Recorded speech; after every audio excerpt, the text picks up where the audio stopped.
गोवर्धन पूजा, अन्नकूट महोत्सव एवं विश्वकर्मा पूजा। महर्षि सुधन्वा विश्वकर्मा की समस्त सनातनियों को हार्दिक शुभकामनाएं। कार्तिक शुक्ल पक्ष प्रतिपदा के पावन पर्व पर गोवर्धन पूजा एवं महर्षि सुधन्वा विश्वकर्मा पूजा का विशेष पर्व मनाया जाता है। गोवर्धन पूजा के दिन गाय की पूजा की जाती है और अन्नकूट महोत्सव भी मनाया जाता है।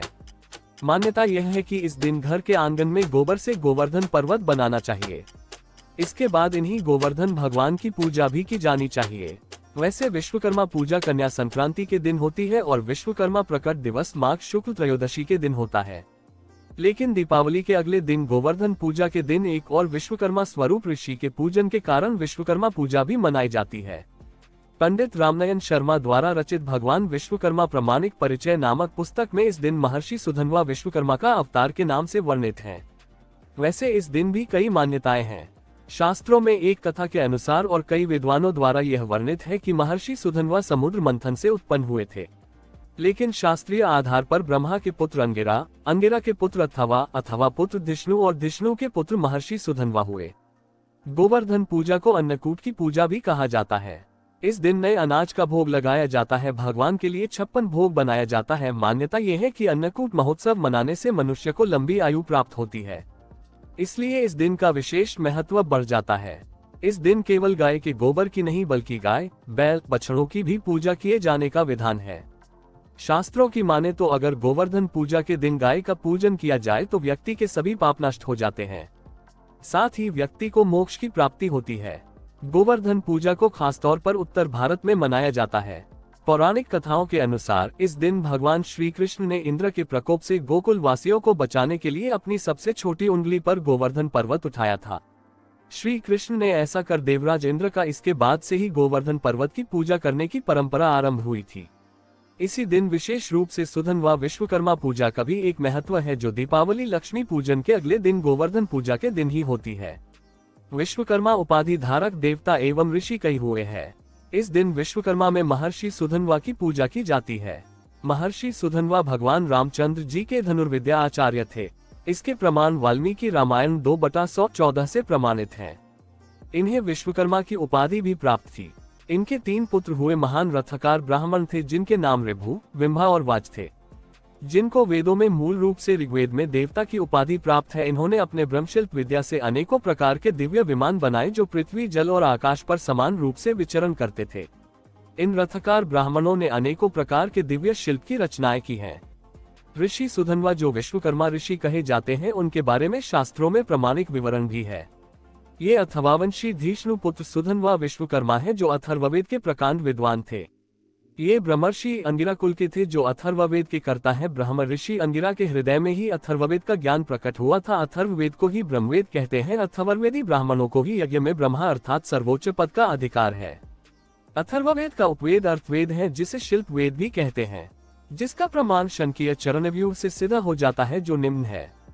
स्थापत्य वेदोर्थ शास्त्रम विश्वकर्मादि, शिल्प शास्त्रम अथर्ववेद स्योपवेद, शंकीय चरणव्यूह परि 0 अर्थात भगवान विश्वकर्मा द्वारा निर्मित शिल्प शास्त्र अर्थवेद की अथर्ववेद का उपवेद है।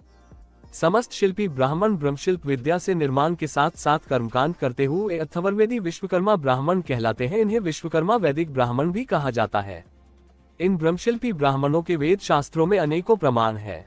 इसी ब्रह्मर्षि अंगिरा के दिव्य कुल में ऋषि सुधन्वा विश्वकर्मा भी हुए, जिनकी उत्पत्ति का क्रम इस प्रकार है। ब्रह्मा के पुत्र अंगिरा, अंगिरा के पुत्र अथवा पुत्र धिष्णु और धिष्णु के पुत्र महर्षि सुधन्वा हुए, जो विश्वकर्मा की उपाधि से भी सम्मानित हुए।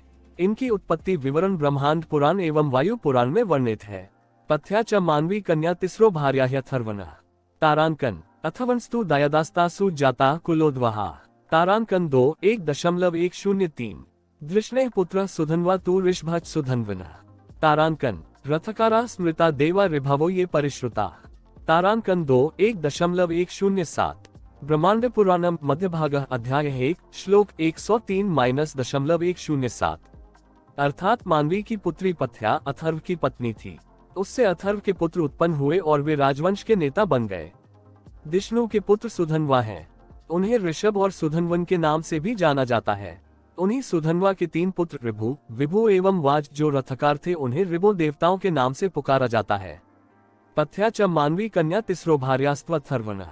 तारांकन इतितांगिरसः पत्नीस्तासु वक्ष्यामि संततिम्। तारांकन 4.98 अथवंस्तु दयादास्तासु जाता कुलोद्वः। तारांकन 4.99 वायु पुराण अध्याय 4 श्लोक 98-99। अर्थात अथर्व की 3 पत्नियां थी जिनका नाम पथ्या और उनकी मानव पुत्री थी।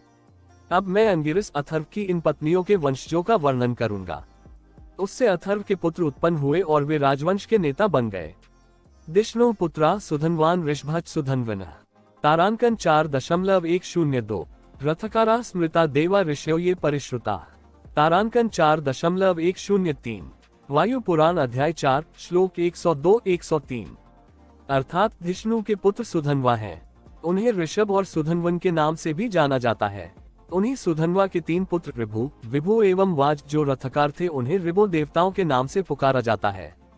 गोवर्धन पूजा के साथ साथ महर्षि सुधन्वा विश्वकर्मा पूजा भी भारतवर्ष में मनाई जाती है। इस दिन विश्वकर्मा पूजा का विशेष रूप से महत्व है। गोवर्धन पर्व व विश्वकर्मा पूजा पर ग्रहों व नक्षत्रों का योग इस बार शुभ होगा। इस दिन विशेष रूप से ब्रह्मशिल्पी विद्या से जुड़े विश्वकर्मा वैदिक ब्राह्मण समाज के लोग उत्तर भारत के जम्मू कश्मीर, हरियाणा, चंडीगढ़, दिल्ली और उत्तर प्रदेश से कुछ क्षेत्रों में साथ ही कुछ राज्यों में विशेष रूप से पूजन करते हैं। गोवर्धन पूजा के दिन भगवान कृष्ण जी का विशेष महत्व है और भगवान विश्वकर्मा का भी विशेष महत्व है। शास्त्रों में कहा गया है विष्णु और विश्वकर्मा में कोई भेद नहीं है। सर्वप्रथम विश्वकर्मा वह परमात्मा है जिन्हें वेद शास्त्रों एवं समस्त पुराणों में विश्वकर्मा की सर्वोच्च उपाधि प्राप्त है। भगवान श्री कृष्ण को भी ब्रह्मपुराण के अनुसार जगन्नाथ कहा गया है। कृष्ण कृष्ण जगन्नाथ जाने त्वां पुरुषोत्तमम।